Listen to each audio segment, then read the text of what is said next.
video camera. Named Hazel. Pretty darn smart. I see one of those in the newspaper. Say hi, Randy. We're recording for posterity. I got this for you. She lived on Ben Lomond Mountain. Pretty grandpa sugar. I love that. Oh, Happy Hook, that's what I used to call it. Happy Hook. Say something, I Quinn. did find the,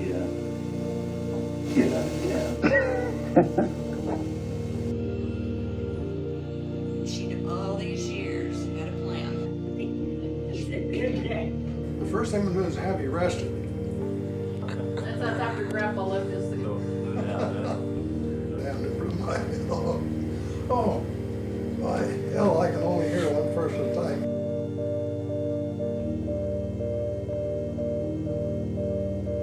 Grandpa, isn't he? He's a good son. I love him.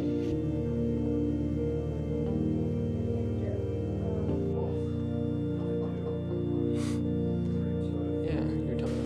It tasted so good that I we don't have another one. when they're back. Boy, I was in trouble. Really not. And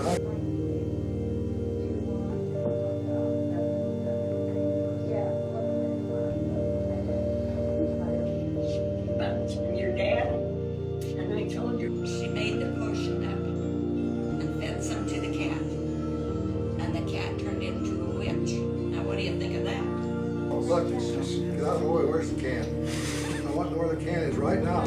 That's it right there. He says, you big son of a bitch, you son of a...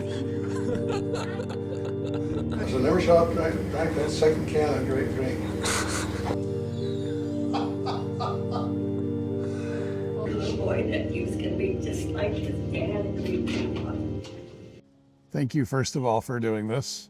Being willing to be questioned and interrogated. I am going to ask you a series of questions. They're not going to be hardball questions, so We wanted to get your memories of grandparents, of your parents, and who people were in our family that some of us didn't get to know that you might know better. I thought everybody knew Aunt Kathy.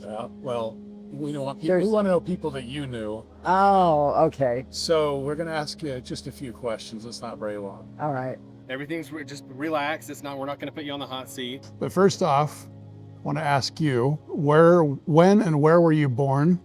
And what is your earliest memory of that place? Well, Mom and Dad lived in Lava Hot Springs when she was pregnant with me. I was an oops. I'm an oops. Okay. I was born April 6th, 1960, and Mom had to drive from Lava Hot Springs to Pocatello to have me. I don't know how far that is. It was at Preston, Idaho, January 29th, 1950. And that was in the little hospital there in Preston, Idaho. I was born in Preston, Idaho, at the Preston Hospital on September 3rd, 1946. I was born in Preston, Idaho, at the Preston Hospital. I was born in Preston, Idaho, and my earliest memory was back when we lived neighbors to, and I wish I could remember their names, but that was too long ago. They were just up the street from us, and we'd run back and forth and shared little memories of our Christmas at that time. But that's going back, right now thinking about that, there's probably something else earlier, but that's what comes to my mind right away. I was just living in Preston, the neighbors that lived up the street, and how we'd play games together, and just, Mom and Dad, let's see. I'm about much older than my next sibling, so yeah, we just, that would be it. Preston, Idaho, neighbor up the road, we just played games together, played dolls and that kind of thing. But I don't know, that's so long ago. That's my earliest memory as a little kid. So actually, my earliest memory of Pocatello, I don't think I've ever seen the hospital I was born in, to be honest. Me neither. I don't know what it's called. I think my hospital's demolished in Logan, so. Anyway, my earliest memory is going to visit Kathy, because Kathy lived in Pocatello. And as a little girl, Kathy had injured her back and was in traction.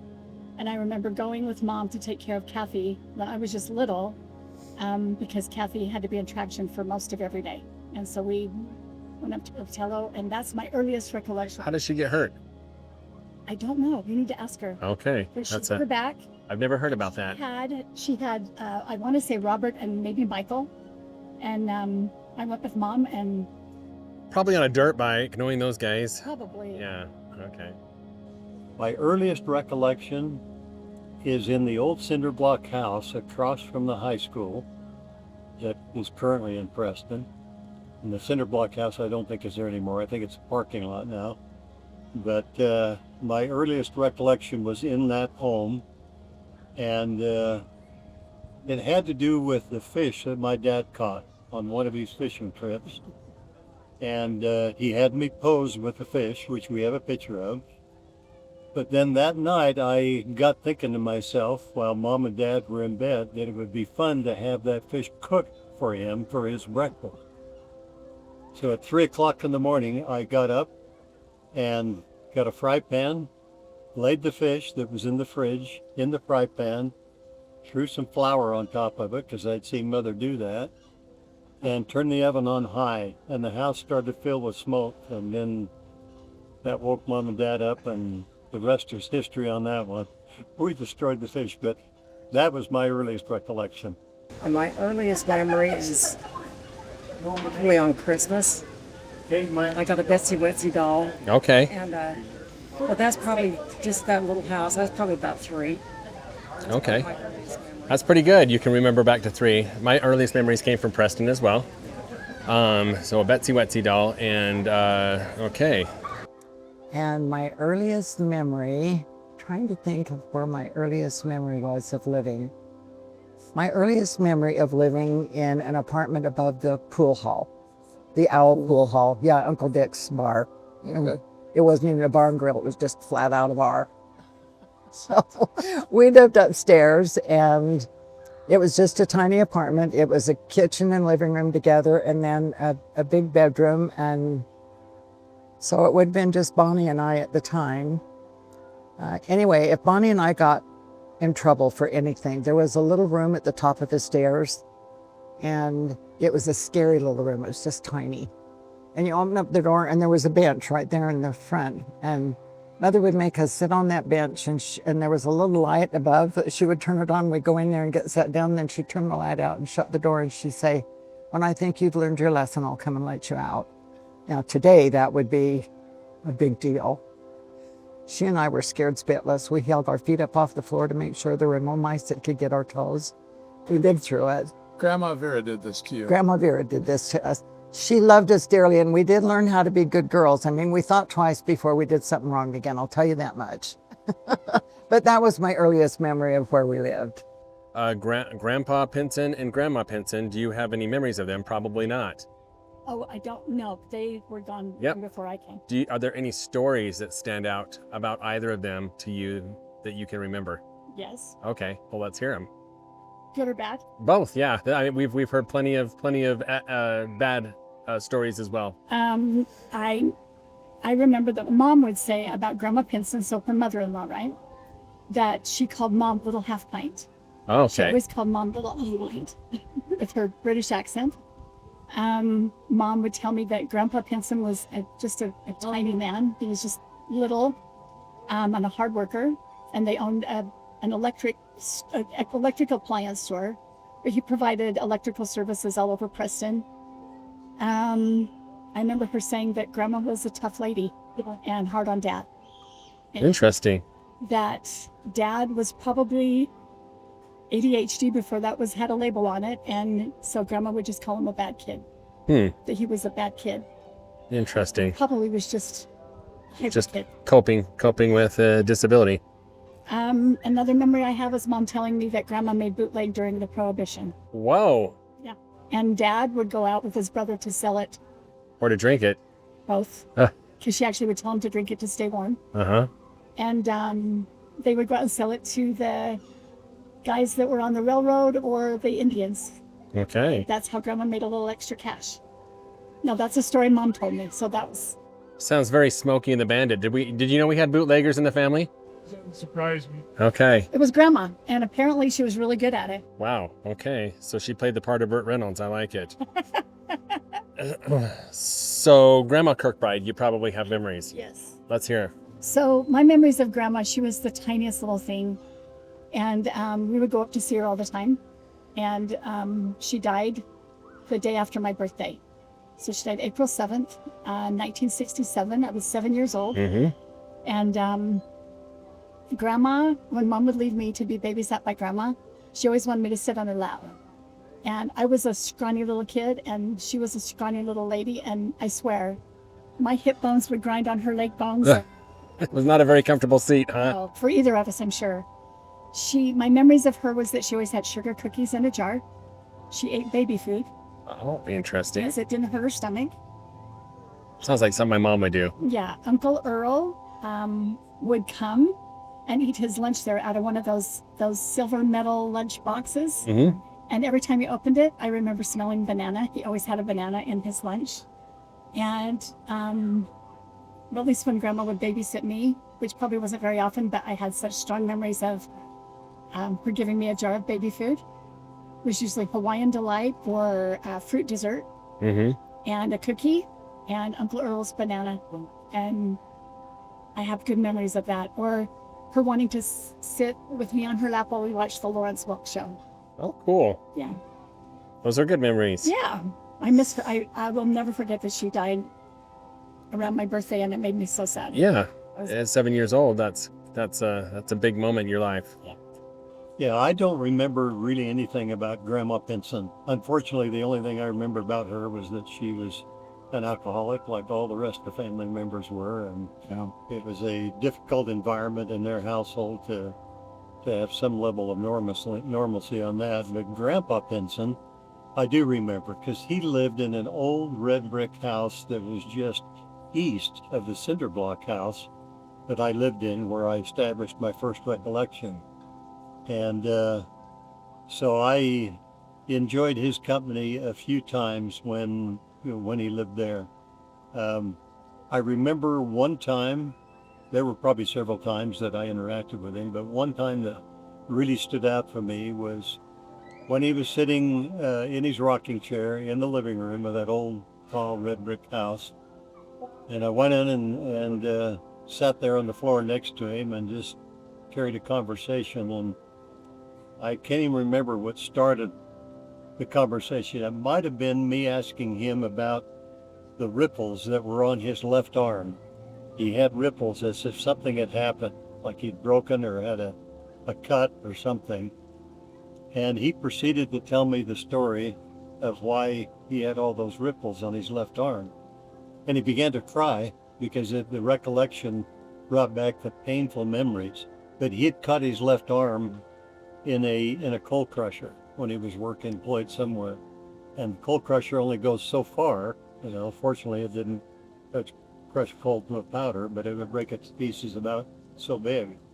And so he was able to ultimately get it back out by some miracle. But just telling me that story and then seeing his arm my eyes were big and my mouth was wide open, and I was just in awe of the story, and kind of a heartfelt story. It was just a very personal moment. That's probably the biggest standout that I have with him. Yeah. And Didn't that happen when he was in England? Is that right? It probably was. It probably was. Yeah. I never dug in deep enough to know if he had employed himself somewhere in the U.S. that he might have done that, but that makes sense. I think he would have been in the British Isles. Okay. Did Did you remember him having an English accent? No, I don't. I think I don't know that I maybe would have picked up on it in my young age as strongly as maybe somebody else would at an older age. So I don't remember that. Maybe my siblings have reflected on that and identified something more distinct. Yeah. But yeah. So thinking about the Kirkbrides now, I know you didn't know Grandpa Kirkbride. We'll get to Grandma in a minute, but what stories or what have you been told about what kind of guy Grandpa Kirkbride was like? What did Grandma Pinson maybe tell you, or a story about him that you would remember? Well, the one thing I remember from Mom about Grandpa Kirkbride is that he was a very hardworking man. He was very stern. He had strong expectations for the children. He was religious, and I hope I have this story right, but it seems like Mother reflected on a time when she had gone out, unbeknownst to him, on a date, come home late, and he started to look for her. And it was in the wintertime, and the weather was wet and cold, and at any rate, sometime after that, he caught pneumonia, and that began the spiral to his health getting worse, and then he passed away. And it seemed like Mother reflected on a bit of guilt and feeling that she might have done something that may have contributed to his early passing. I don't remember how old he was. I think he was like in his upper 40s. He wasn't that old. Yeah. So you may have some history that pins that down more distinctly. Yeah. But yeah, that's about as much as I recall about him. Okay. What about Grandma Kirkbride? What do you remember about her? What stories could you? Tons of stuff. Yeah. All right, let's hear them. I got some great ones. We'll see how much time we're trying to keep this at 10. Maybe one good story. One good story? Yeah. Okay. I gotta think. Okay. Probably the one good story is that she was put in charge of taking care of me while Mother worked at Mel's Drug in Preston. And there were two different times that she took care of me. One was in the summertime and the other was during school. So in reality, she was supposed to get me off to school after Mother went to work, and the clock ticked 9 or whatever, the time it was to walk me to school. And this particular day, she looked out the window to make sure Vera was gone. And she came back in and she looked at me and she says, "Quinny," she says, "you look a little peaked." She says, "Are you not feeling too well?" And I go, "Well, maybe not. I don't know. Maybe not." She says, "I think you and I just need to stay home together." And so the story builds from there. And she built a nice little nest egg of her and I going shopping at Hunt's Market on the corner. We went and got Luden's cough drops, the red ones, cherry flavored. Uh-huh. And we also went and got pink grandmother mints. They're the chalky looking things that are about maybe a quarter in diameter. Uh-huh. They have 3 X's on them. Don't ask me why, but that's how they marked them up. And so we brought those back home, and we sat and ate Luden's cough drops and pink grandmother mints, and we listened to Amos and Andy on the radio, and just had an enjoyable time together. And obviously when Mother got back home from work and asked for a report, why, I was honest with her. I wasn't feeling good, Mom, so I stayed home with Grandma. Mother knew different, and so Grandma got chewed out.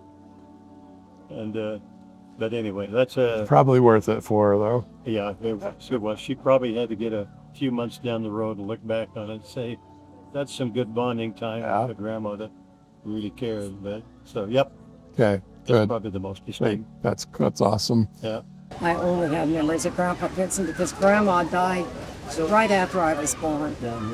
She knew me, but I didn't know her. Okay. So I have no memories of her. But Grandpa Pinson, Quinn and I used to go over there when Grandpa would come home drunk and ask him if we could have all the money we found on the floor because he'd come home and take his pants off and all of his money. Out it would come, huh? The change? So yeah, then we go down and smoke it. But Grandpa was just kind of to himself, kind of a quiet man. I remember he smoked cigars. I remember the old radio in his house. He had one like Ralphie and Randy had, those old. Mm-hmm. And I remember all the plugs, the fabric wrap boards, and all the plugs that Grandpa had an upstairs apartment upstairs at Grandma Kirkbride. And what do you remember about Grandma Kirkbride? What's your favorite memory with Grandma Kirkbride? Probably having sleepovers. She would always have warm bread and milk, or warm milk and bread, and she'd give me something. She always let me do whatever I wanted. So it was a treat. You can get away with more if you went on a sleepover at Grandma's. So was she spunky or was she more withdrawn? Oh no, she wasn't withdrawn at all. She was just a huggy, lovey, sweet She was kind of the in charge lady because her husband passed away so early. Grandpa did. She was just a son. She'd say, she would say shit if she had to. She wasn't afraid to say a little swear word. Yeah, that's what I love about grandparents. Right, I've got a few of those. I knew Grandpa Pinson more. I don't remember a whole lot about Grandma Pinson. She was kind of elusive whenever we were there. Grandpa sat in a chair that, I mean, he was so tiny. He was a little bit of a man. And he was so little, and the chair that he sat in almost looked like a big king's chair. Does that make sense? I mean, it had this tall back on it. And he was just this little man, and there was a little spittoon down at the bottom of the chair, and he chewed tobacco, so he was constantly spitting in the spittoon. He loved to bite us because he loved us so much. He just wanted to have a taste of us. And Dad would say, "Damn it, Dad, knock it off. I told you not to bite him." And he'd say, "I can't help it. I just love him so much." So that was what I remember about him, is how little he was. And he lived in the house felt huge. Grandma Pinson, or Grandma Kirkbride, actually lived in an apartment upstairs. Grandma Pinson, I remember, was very tall and very stately. And the thing I remember about her is she used to call Mom, "Oh, Vera, you're just a little off point," because she was so short and Grandma Pinson was so tall. And that's basically what I remember about her. She wasn't scary, but she was not approachable, I guess, as you would say. Was Grandpa Pinson more approachable? He drank a lot, so we just never, I mean, he was just this little man that just sat in the chair, and that was where he was all the time. He was, and I think he smoked a cigar. Bonnie and I went over and mowed the lawn all the time, took care of the lawn, and we used to hide in the big bedrooms they had, and the house was interesting. But yeah, those were the things I remembered. And he had a garage out back of his place where our cat always had her kittens in that garage. And then there was hollyhock bush out back of their place, and Bonnie and I made dolls out of the hollyhock flowers. So those were the kind of the memories. And it was kind of scary to go up the back stairway up to Grandma's place, because that entrance was kind of dark, but it was always good when you got up the top because everything was light and Grandma Kirkbride was there, so it made everything better. Okay, we'll move on to Grandma Kirkbride in a minute. I know you didn't know Grandpa Kirkbride. What did Grandma Pinson tell you any stories about him or things that would help us know him better? She just adored him. He was such a good dad, and I just remember how much she loved him, and how he would take them in the big sleigh to ride down to meet the bus to go to school. And they worked out in the field together. I think he taught him a lot of good things about working hard. But all I remember is just how much she loved him and what a good man he was. And he was so young when he died, it just broke Grandma's heart. That was really a sad thing for her. She was just so young. I wish I'd gotten to know him, because I think we would have all just absolutely adored him. He seems like a nice guy. Yeah. So tell me about Grandma Kirkbride. That's probably the one that you know Oh, best. What was she like? She was everything. She was like a warm fuzzy. I guess you would call her a warm fuzzy. You couldn't go to her house, but what she'd say, "Oh, honey, I'm so happy to see you. You look hungry, honey. Can Grandma feed you anything?" And it was always with this little pat on your cheek. "Can Grandma fix you anything?" It was always sugar cookie and baby food. But she always had something good, and we loved to go and stay with her in her little house. And we would get down and say our prayers together at night, and she would stay on her knees for such a long time that you would have to listen to her and make sure she hadn't died on her knees, because it was so quiet and you couldn't hear her breathe. But that's what I remember, was staying in her place, and just what a sweet, gentle little soul she was. And when we built the house in Preston, we had her over a lot at the house, and she was very important to us kids. Very, very important. Well, of course, we were her favorites. Yes, Yeah. of course. Yes, definitely. Well, she sounds a lot like my Grandma Pinson. Yes. Yeah. Yeah. We lived just like 2 houses west of their old house there. And so I was running over there all the time. And Grandma wasn't, one of these warm, cuddly grandmas. She was kind of stoic. Mm-hmm. And so, but I remember her sending me down to the basement. And the kitchen was this little tiny kitchen. It was a big house, little tiny kitchen, and they didn't have a refrigerator. They just had an ice box out in the shop. So I'd bring in the ice for her and watch her make her meals. And like I said, I was maybe 4 years old. I don't know. I can remember way back, but maybe 5 or 6 years old. But she'd send me down the basement to get something, and that was just a basement with, it was just a dirt basement, and there was some kind of creepy crawlers down there. I'm sure. Okay, I'm sure in a dirt basement. I know, I didn't like going down there. But anyway, that's my earliest memory of a Pinson. And but like I said, I never really felt like I got to know her in the same sense that you like for grandmas to have with her little kids. But Yeah. maybe that was just the way she was raised, coming from England and everything. And Yeah. more stoic, just more. Different people, different times. Different times. You know, Yeah, and she was a really good cook. I remember that. But I remember thinking, she didn't have a refrigerator. A little tiny kitchen. But, and then Grandpa had a good business. Are you asking about Grandpa yet? Yeah. Okay. You think? Yeah, he ran the Pinson Electric and was very successful at that. And it was fun to just go down to his shop and see it every once in a while. But in his house, I don't know if he had a drinking problem, but he shouted a lot. I think it might have been the alcohol. I don't know. But I remember I could go outside, clear down the sidewalk, and I still hear my grandpa shouting. And somebody said, well, that's because he's been drinking again. But anyway, I never had that closeness with them, even though we were practically neighbors. And they had an apartment upstairs that Grandma Kirkbride actually lived in for a while. And then when they both died and Elma and I got married, then we lived in that house for a short time until we got something else to move into. But they sure had good-looking children. Indeed. They really did. And yeah, it was, that's no notes I was gonna bring, but Uncle, yeah. Anyway, I remember the only 2 times I saw my dad cry was Uncle Gene. That's Uncle Gene and his wife. Let's see, what was her name? Anyway, Uncle Gene and his wife had me babysit for them. And this was after we were first married, so I babysat for them. And I got to know Uncle Gene really well, and I just loved him. He was just the best guy. And the 2 times I remember my dad crying was when Uncle Gene died suddenly of a heart attack. And then Aunt Addie, the story about Aunt Addie.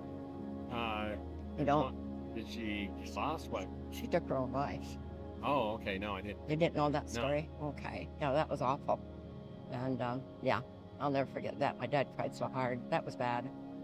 But there's quite a story behind that, and I'm not sure I'd get it right. But it had to do with a relationship he had that went wrong and everything. And she was a beautiful lady. But all of those children were good looking. And Aunt Maud was kind of an adopted in one, and I remember Aunt Maud, and she lived just up around the block from us, and I'd go spend time with her because she had kids my age. So these are some memories I have, not so much of Grandma and Grandpa personally, but the family that I was involved with because of them. And, I had warm feelings toward them because they're my grandparents. But then along comes Grandma Kirkbride, and she's just warm, loving. You don't want to compare those two. And that was my next question. Tell us about Grandma Kirkbride. Oh my goodness. Yeah, she was, I know we all fought over who was her favorite. And we just barely had a little argument about that a few minutes ago. So It's an ongoing dispute. I'm pretty sure I was her favorite. Okay. But no, she just lived a short distance from us too. And so I was over there at her house all the time. And in fact, I'd go home from school and stay at Grandma Kirkbride's. I'd go sleep at her house overnight. I'd go, and Uncle Ron, he was just like maybe 8 or 9 years older than me. And so that was interesting to have let's see, who'd been my uncle. Yeah, he was just that close to my age. But I've always felt bad that I didn't get to meet Grandpa because I heard so many good stories about him and what a kind man he was and how much he loved Grandma. I've never heard about him. What's Really? the kind story that you've heard about him? What is anything that stands out? He'd like to go buy her new clothes because she was so cute. But she had 11 children, so. But she was just. That was a killer. I mean, that was awful when he died so young, because he died of pneumonia. Okay. Yeah, and that was really hard. And So, but us kids didn't get to know him before any of us were born, I think. So. No, Grandma Kirkbride was running the show for a long time. She was. Strong lady. Yeah, but I got to spend a lot of time with her even after I was married. There in Preston, we moved into a little house there that was right neighbors to. She rented a little apartment from the neighbor right next door, and so she had to climb across the fence, come over and see me. And I remember her taking her foot and pushing that fence down, and the neighbor guy come back and pull it back up, and she'd go push it back down across the fence and come over and watch the daytime shows with me on TV, the little top, and so we spent a lot of time together. She, I loved her cooking, and there was so many fun things about her, and but the pictures, after Grandpa died, she just looked sad. And the pictures prior to that, was a whole different thing. But no, they had a good marriage, and it just didn't last long enough. So, yeah, my memories of Grandma, like I said, we all wanted to be her favorite. And I was fortunate enough to end up with her temple apron. And every time I go to the temple, I get weepy about that. Yeah. But she was really sweet to me because I was close enough and the age where I could go sit and talk with her, and then when I got married, lived neighbors to her. So we had a relationship that gave me the power to say I was her favorite. So anyway. Well, it's funny what we latch on to. Yeah. I've got a baking pan that Grandma used to make cookies on. Oh, is that right? It looks like it was made in a metal shop. It's not one that you bought from the No. store. It's this old brown baking sheet that I still use, and it reminds me of Vera every time we put cookies. So. Yeah. Yep. Fast forward to your most memorable Christmas with your mom and dad.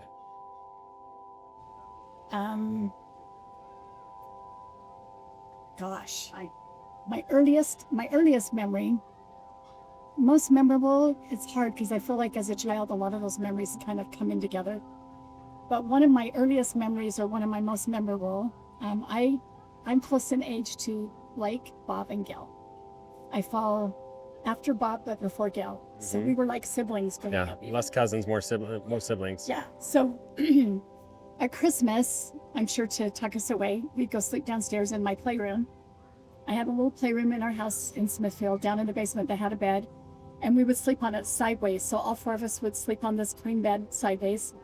And I remember one night Blake was convinced we were getting a horse. And when we woke up, there would be a horse. And we were all very excited because the Campbells across the street had a little Shetland, and he was a wild, fun ride. And we just figured maybe we were going to get a horse like Steele. And I remember that night, Blake also convinced us that you could hear jingle bells outside the window. And it was a very real memory in my head of Santa was right outside, and there was a horse the next day. It was just a rocking horse. Did he have a low booming voice when he was a little kid too? Blake? Yeah. Oh, yes. Blake had a wicked sense of humor from the get-go. He was, I can still hear his laugh. I can still, I just remember so much about him. Yeah, me too. One of the funnest people. Yeah, he's a good dude. He could make Dad laugh more than anybody in our family, in my opinion. If we wanted to get Don Pinson laughing, just have Blake talk to him. Blake was the button pusher, huh? Well, he just tells Dad like the best jokes. And he was great. He was great. I should think about that. My mind takes me back to the time we lived in the Meekham home. The Meekham home, I don't know if any of my sisters have talked about that yet or not, but it was a home that we rented. It was across the street east of the Preston City Park.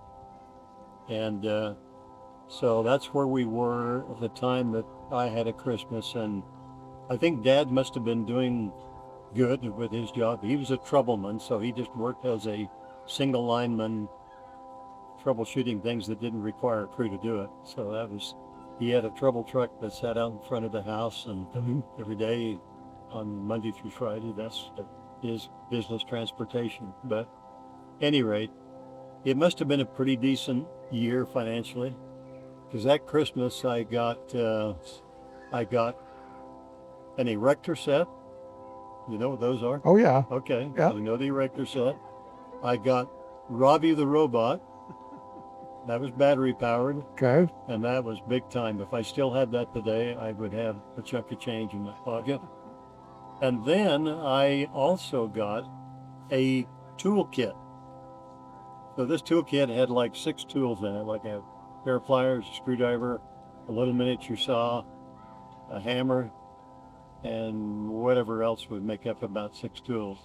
But at any rate, they were all functioning too. They were just kind of in miniature size, but saw, you could cut a piece of wood with it, you could do all kinds of things. But my childhood mindset was, if I like it, somebody else must like it too. So when my friend came over to play with me, by the time he went back home, half of my tool set was in his hands on his way home by my choice. You let him have it. Yeah, I gave him the things that I thought, well, he can do something with this, and I'll still do something with this. And Vera got mad about that. She says, Quinn, you don't do that. That's a gift for you, and it's part of a complete tool set. And I was really quite taken back, because I thought, hey, you taught me to be sharing and loving and giving, and here I did something fun, and I thought my friend would be as happy as me. And so I don't even remember if she went and got him back, but it didn't matter to me. I'd done my deed, and I was pleased with it. And so Nice. that's probably the most significant Christmas to me. It was a good one. Good. Well, I think when we'd have Grandpa Pinson, we weren't close to any of the cousins on that side. I really didn't know them. I knew my Uncle Gene's kids, and then Uncle Gene died, and we just kind of lost track of those boys. But we'd get together. The cousins, it seemed like the cousins would always come over to everybody's house. They'd rotate. You'd come and have some goodies at your house, and we'd go to their house. And that was a good memory when the relatives would come around on Christmas Eve. But I probably remember my memories with mom. Dad loved us, but he wasn't as involved as much as kids. So most of your Christmas memories revolve around Vera. Oh, we made making candy with her. I remember going shopping. I remember wanting. She worked at this toy store. I remember going down there and smelling the dolls and kind of dropping hints of what I wanted, because she worked there once in a while. Did they scent the dolls, or is just you just want the new doll smell? I like the new dolls. New doll smell, the polyvinyl, New plastic. the new plastic smell. Oh, those are great memories. Oh, my most memorable, well, Christmas Eve was always the same thing. So we lived in a 2-bedroom house, and all the kids slept in 1 bedroom. And then there was a closet in that bedroom that walked clear through to the closet doors that opened up into Mom and Dad's room. And so we'd have to go through that closet to go ask them if it was time we could get up yet, had Santa Claus been there. But all of us kids slept in there. Bonnie and Addie and I slept in 1 bed, and Quinn had his own little bed in there. But our favorite thing to do was open up our gift to each other on Christmas Eve, because it was always a comic book and a candy bar, either a Sugar Daddy or a Hershey bar or some kind of just our favorite candy bar. And we'd lay in bed and read our funny books to each other and laugh and giggle and have a hard time going to sleep. And Mom and Dad would always, you kids go to sleep, Santa Claus can't come. Anyway, I remember one Christmas morning, we were all excited. Of course, Santa Claus had been there, and there were all the presents and everything under the tree. And my dad looked out the window and he said, oh my goodness, there's sleigh tracks down the driveway.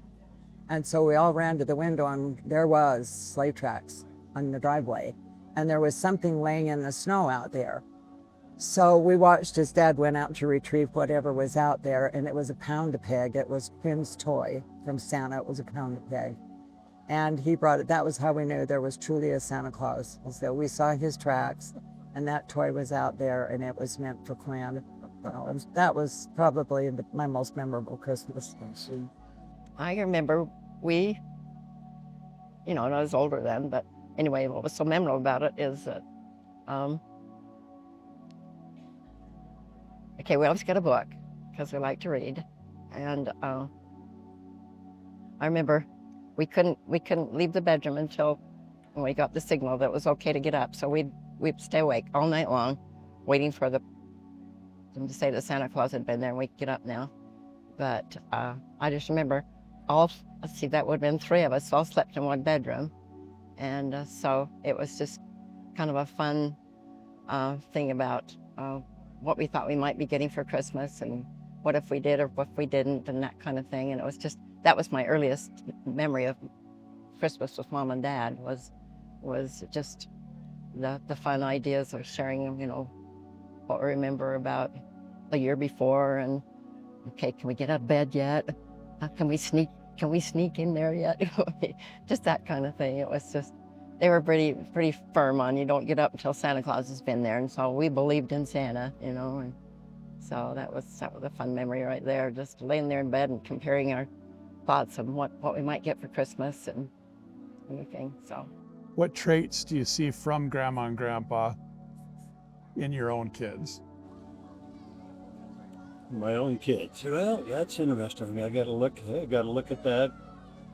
Both of them were, Mom and Dad were just very dedicated to doing quality work in whatever they were assigned to do. Mother, of course, she had a few employment jobs out of the house when we got a little old enough to stay home and be babysat by sisters or siblings or whatever.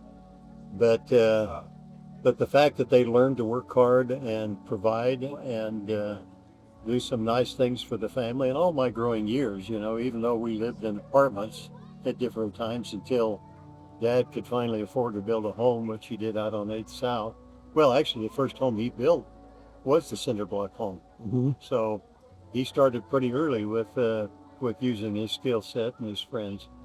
But hardworking, dedicated in their own separate ways. Dad was focused on being a good hard worker in his employment for the power company, and Mother in being a good caretaker. Because Dad had habits that he didn't want to expose me in my younger years, why I did not engage with him in a lot of outdoor activities. Probably count on one hand the number of times he and I did something alone together.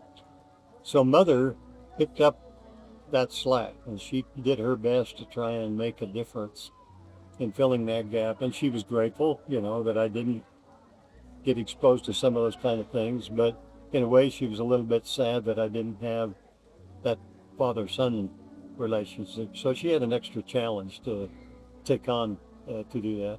But she did it well, and we had fond memories of being together. But I think hardworking, I can see that reflection in every one of my kids, and so It's like what they've done. the guy that runs a warehouse, a fulfillment business. Yeah, no kidding, no kidding. He's a hardline boss, to say the least. There's a lot of Dad in my family. I will take some responsibility for that. I did inherit Dad's colorful language. If I get frustrated, I cuss like Dad. Mm-hmm. All over. I have never used dirty pot liquor or dirty bastard. I Okay. use all the other farmer words. I use them Frequently. Yeah. and Kelly has become an expert at it. So she's absorbed that DNA. Yep. And she's dating a young man who was taught his whole life the swear words were bad. It's just so funny. I was able to corrupt Mark. I'm hoping for her she's able to corrupt Mike. Good. So yeah, Mark never said a swear word in his life till he married me. Yeah. And that's probably implicating me. Like, I tell that to my kids all the time. I told Max that I've never swore until I had them. well, Yeah. So swearing wasn't a thing until the children came into the picture. But so I can definitely see that Don element in me too. I think there's a little bit of Saunders in that, but also I can't pin it all on Don because there's farm on the other side too. oh, is there? Yes. Yeah. Janet grew up on a farm. I don't know what Grandma and Grandpa Kirkbride, I don't know if they ever said swear words, but Dad was, he had a repertoire. Yes, he did. We loved it. I mean, Yes, it was part of. probably in the moment it wasn't the best to be the brunt of the repertoire, but looking back on it, it's very endearing to remember his cloud of vernacular that trails across the Smithfield sky. That's forever. Yes. So maybe another thing that I got from Dad was that I find myself, so let me just tell you, as a child observing Dad would get into a mood of what he ate. And so he would go several months of eating ramen on certain nights. I mean, it was kind of almost an OCD thing. Mm-hmm. So ramen certain nights, Lynn Wilson's tamales on certain nights, steak on certain nights. He would go through phases of having frozen Snicker bars in the freezer, and if I ate one, he knew, because he counted them. Dad also had to have a certain placemat. Nobody used Yes. the placemat. I remember that. Me and Brian both lived with him, so remember, he would set it out the night before. Yep. And he would lay out the plate, the utensils. And hell hath no fury than the person who put butter on his toast. Well, Grandma probably did that on purpose. I'm pretty sure. So you don't ever put butter on his toast. On his burnt toast. He would have, it's hard for me to remember. I don't remember if he drank instant coffee. I think Mom wouldn't have allowed that, but I do think he drank tea. But he would go through these periods where he would eat very certain things. And I am that person where I have yogurt on these days and I have an egg on these days. You're not alone. Quinn is very much like Is he that. like that? Oh, Yes. and I didn't get that way till a few years ago, where I'm like, okay, every Quinn- other day I'm going to have yogurt, and then the other days I'm going to have an egg. Quinn loves his routine. Like the same way Don would go up to the mountains with the newspaper and a drink. Grandpa will go to Layton to go shopping at BDO, this outlet store, and get a pack of Krispy Kremes. There's a very systematic thing that, It's his thing. yes, he does it very orderly, and the way I see it is just exactly, well, it's not the exact routine, but the routine itself. Yes, yeah. In my mind, I'm like, The method. okay, what can I have that's high protein and low carb? You guys are just a little bit on the spectrum. You're on this end. Oh, for sure. Yeah, Kelly says everyone is. yeah. Everyone is. We all are. We're all on this. There's a certain degree of spectrum I can see. It's like, yeah, Grandpa's a little OCD on certain things. It's like, you don't mess with my dad's plans. If he plans something out and you tweak it Yeah. into the world. Yeah. Yeah, and I think that might be inherited. That's a DNA I'm thing. OCD when it comes to when my kids left this word tidiness. I like things tidy. Mm-hmm. It brings me a sense of peace. Yeah. That's a Pinson DNA. I call him Tidy Pants Quinn because he does that at the warehouse. Things to be tidy. Yep. And I think I got this from both Mom and Dad, but maybe more Dad. I like gardening. And Dad, my memories with Dad as a younger child is he would go out and be mowing, and he wouldn't buy an electric trimmer because he had me. He goes, why do I need an electric trimmer when I have you? So I had the hand clippers, and he'd make me go around the entire Oh my garden gosh. with hand clippers. I wonder, did you ever have carpal tunnel surgery later in life? No, I Okay, didn't. very good. I'm left-handed, but I had to use right-handed clippers because Yeah. I didn't make left-handed. Yeah. And I would say, the neighbors have those electric ones that you plug in, and he goes, I don't need that, I have you.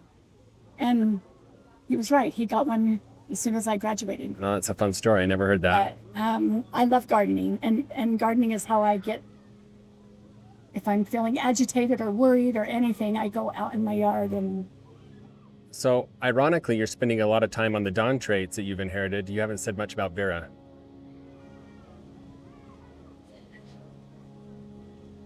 I hope I could be like Mom. Sorry. I don't know if I think that I could be like that. I think I've got some of her. And I'm sorry, did anybody else cry? Mm-hmm. Yeah, you're not the first. Mom loves everybody. It didn't matter if you were a saint or a sinner, Mom loves you. And I've tried really hard to see the saint in everyone. Because all of us are a little bit saint and a little bit sinner. Some were a little bit more of a sinner. But Mom taught us to love and accept our friends and family and children wherever they're at. Because really the only way is to love them. And I just always admired how unconditional she was in that love and how fun she was. Mom taught me my absolute love of scary movies. Absolute love. Her and Dad didn't have a great relationship, as you're aware, so I was her date. And I was an only child, basically, right? So I was Mom's date night, and it was always a scary movie. Mom took me to The Shining before I was. Oh.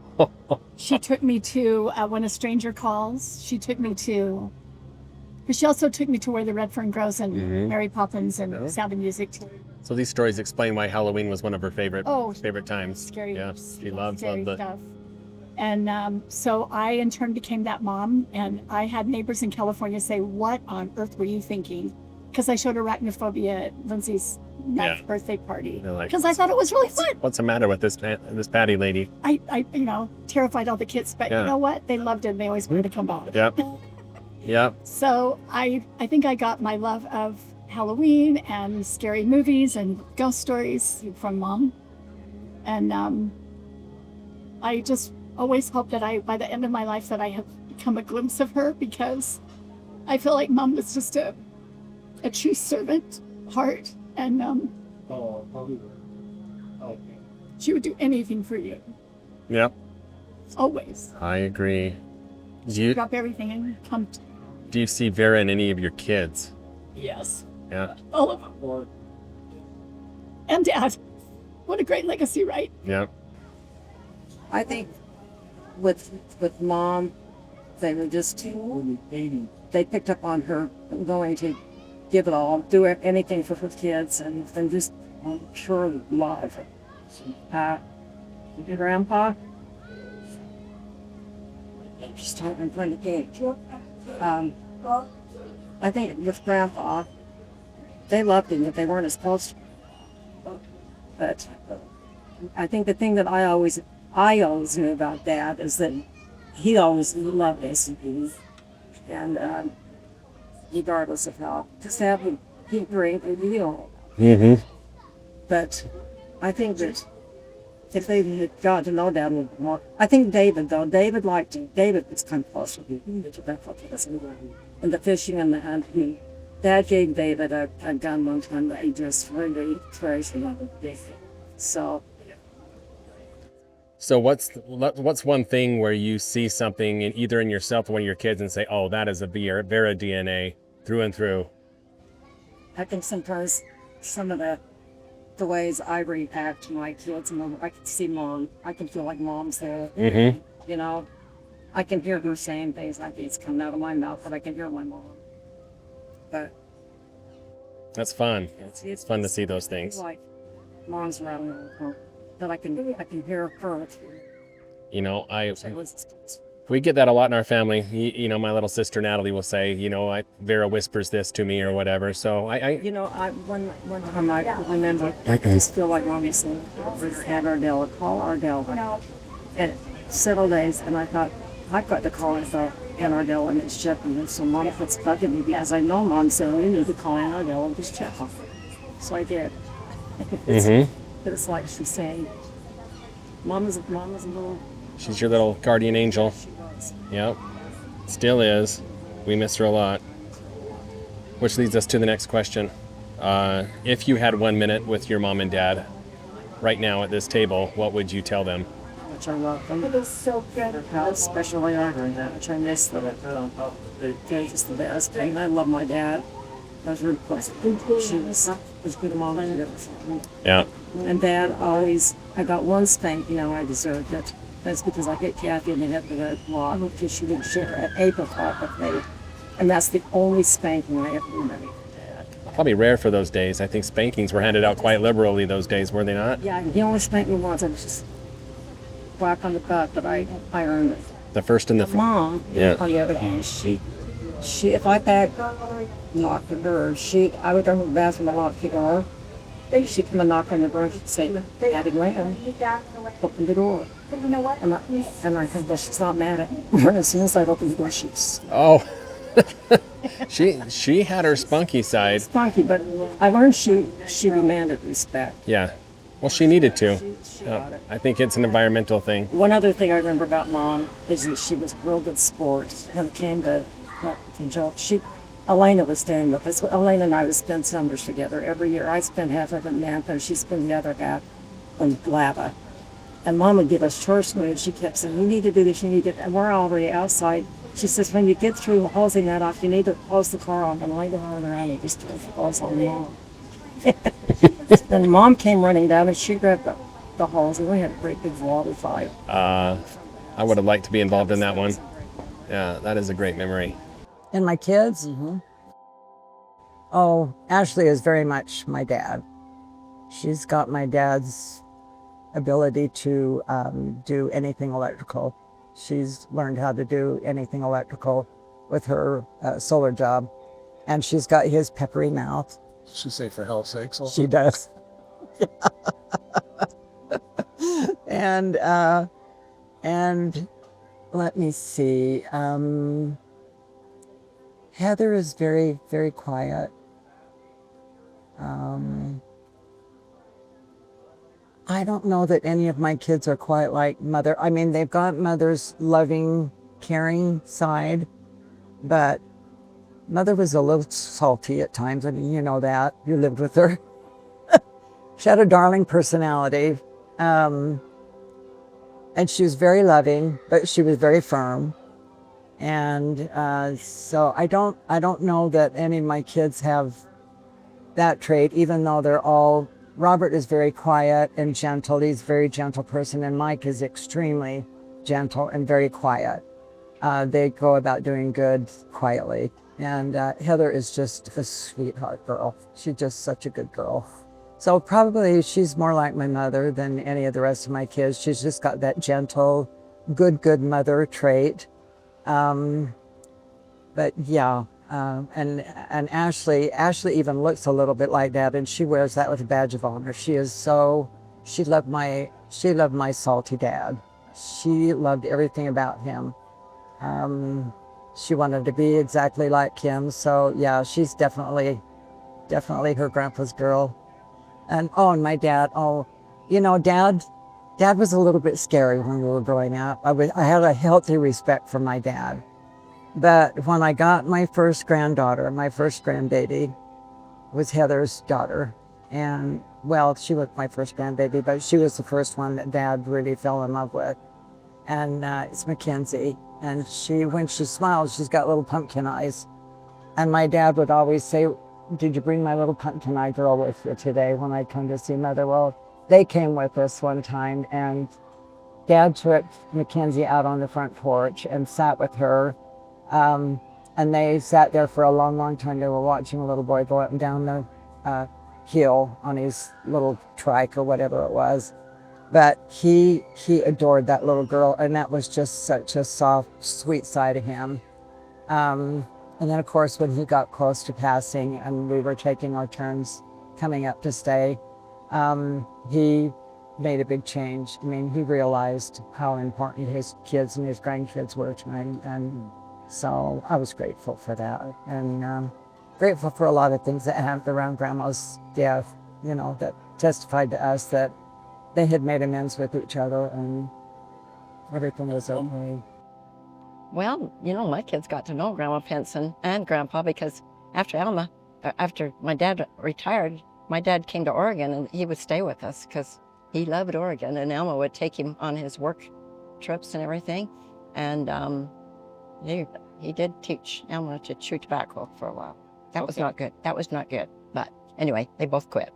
So good and bad traits. They're all on the table. But anyway, we really enjoyed it. But the thing about my dad was I never got to spend that much time, time that was really significant with my dad until we moved to Oregon and they came to visit with us because he was always busy with work, or, I got married young or whatever. And so when he started coming to Oregon to visit us, that was, no, I'm just really grateful that I had that time with my dad before he died, because before then there was just the relationship. My parents argued a lot. I mean, they had a difficult marriage. I'm going to own that. But my mom, my goodness, she was a temple worker. She was such a good example to me. I mean, I wanted to serve in the temple because she taught me how important that was. And she taught me so many good things about what my life should be, how I treat my children, how I take care of them. And I feel like every one of my kids benefited from my mom. She'd come to stay with me after each child was born and help me. So when Patty was born after I had 2 kids, guess who got to go help Mother with Patty? So I had 2 kids, so I go and help Patty, or help Kathy with Patty. No, wait a minute. Just a minute, let me get that straight. Mom, I go help Mom with Patty because Mom had just had a new baby.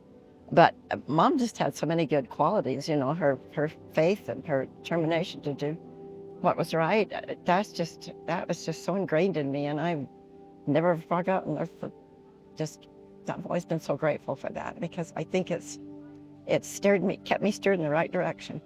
And I'm just so thankful, because I have a testimony, and I can thank my mom for helping me get there. So I'm thankful for Vera too. I see those play out from my perspective. I can see those traits that you're talking about. Yeah, and where they pop out, and it's like, oh, that's grandma's DNA. Oh, yeah. We Uh-huh. can all look at something and say, yeah, that's yeah. a Vera thing. Oh yeah, and she had these funny little quotes like "grab a root and growl," it's time to eat or whatever. And just we're always popping up with something that Mom used to say, and I'm sure she learned it from her mom. And but no, I feel really blessed the grandparents I've had, and I feel bad I didn't get to know the Pinson ones better, but I think I will eventually. It's gonna be all right. And you know what? I just went to Oregon, a little trip to Oregon, and I hadn't seen this one son of mine, Byron, for over 2 years. We had such a good time sitting around. We got to stay in this big house, so there were several of us sitting around visiting. And that night when I went to bed, I dreamed that my dad and Alma were there with us in their Sunday suits. And it was so real. And I thought, Maybe because it was. and that's what I think. Yeah. That's what I believe. That's what I believe. So anyway, if I get weepy, you might want to turn me off now. Well, no, you got one more question that might make you even more weepy. Okay. If Vera and Don were sitting here with us right now at this table and you had 1 minute, what would you tell them?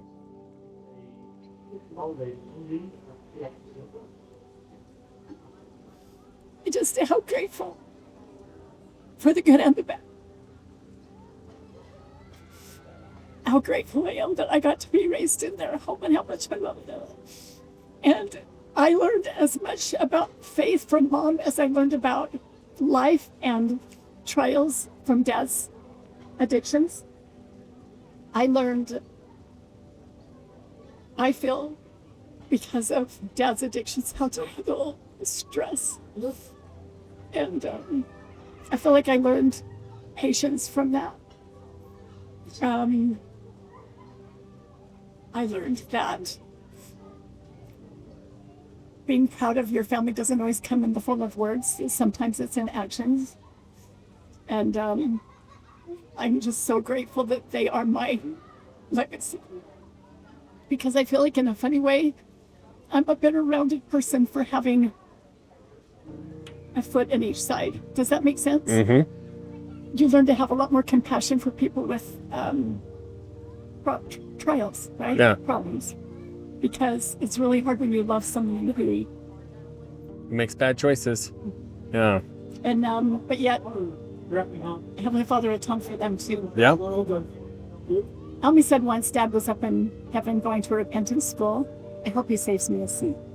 Well, it's funny. Bonnie said that she had a dream in her interview where Dad and Almi appeared to her in a suit. Really? Yeah, like they were dressed for church. And she says she likes to think that was a vision and not a dream. And I told her I think it is. I do know that Heavenly Father knows what Dad's childhood was like and what Grandma and Grandpa Pinson's childhoods were like. That things happen as sometimes a result of our upbringing and our circumstances, and that His love must be something we can't fathom. And I feel like, especially with Mom, to be honest, that she gave us a little glimpse of Christ-like love, and we just have to try to be a little bit like her.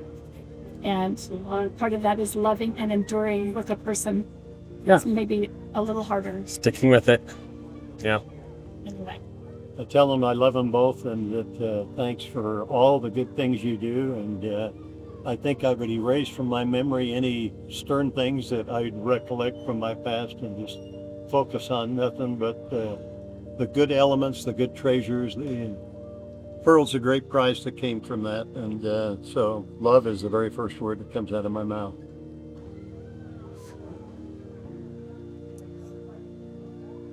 Probably just how much I love them. And even though life was hard at times, we did some great things. And I'm just grateful for all the wonderful life lessons I learned being raised by those two. That question was Randy's idea, by the way. I told him it would make you cry. Yeah. Yeah. Just an extreme amount of love and gratitude for both of them. Both of them. I'm grateful that my dad came to visit Mother while she was in the assisted living place. Came from the other side. And then the day she died, there was a man sitting out on the park bench that looked exactly like Dad. Had the jumpsuit on, glasses down on his nose, and he was reading the paper. And of Quinn called us out and said, girls, you got to come and see this. And this was after we'd heard about the 2 visits he'd made to the assisted living. And he said, do you think he came to get her? And it was the day she passed away. And we knew that it was the affirmation we needed as kids to know that they had made amends with each other and they were together and it was going to be okay. Heavenly Father takes care of everything, and He did that. I'm really grateful. Thank you. Boy, Tom, thank you. My dad was a good provider. You know, he had a hard childhood. I think he really did. He had to go live on a sheep farm ranch for a while because he was kind of a rascal. But those kids were raised very sternly. They weren't raised with the warm, cuddly. But I would thank him. I would thank them both if I could just say thank you for what I learned from me. Because when my dad came to stay with us, you know, he wasn't behaving perfectly, but it was that relationship became so nice, so good, so sweet. So the kids got to know him better, and after we'd moved to Oregon, my kids got to know the grandpa Alma or Pinson that they hadn't gotten to know before, and so that really paid off. And I actually made him a jumpsuit when he was there. I did. I made him a jumpsuit. I love his jumpsuits. He did. I think I might convert to jumpsuits one day. Yeah. Just to honor him. Yeah. But my goodness, my parents were good-looking people. In fact, I brought something with you. I want to show you guys. When you're through with all this, I want to show you something. Look at it. Good. Thank you. Love you, Aunt Patty. Nice. Thank you. Give me a big hug. I love you. Thanks. So it's his idea. So, yeah. Yeah, I love him. He's a tender mercy in my life. So thank you for giving me Brian. Thank you. You're welcome. Here you go. Thank you. Thank you. That's a wrap. All right, it's a wrap.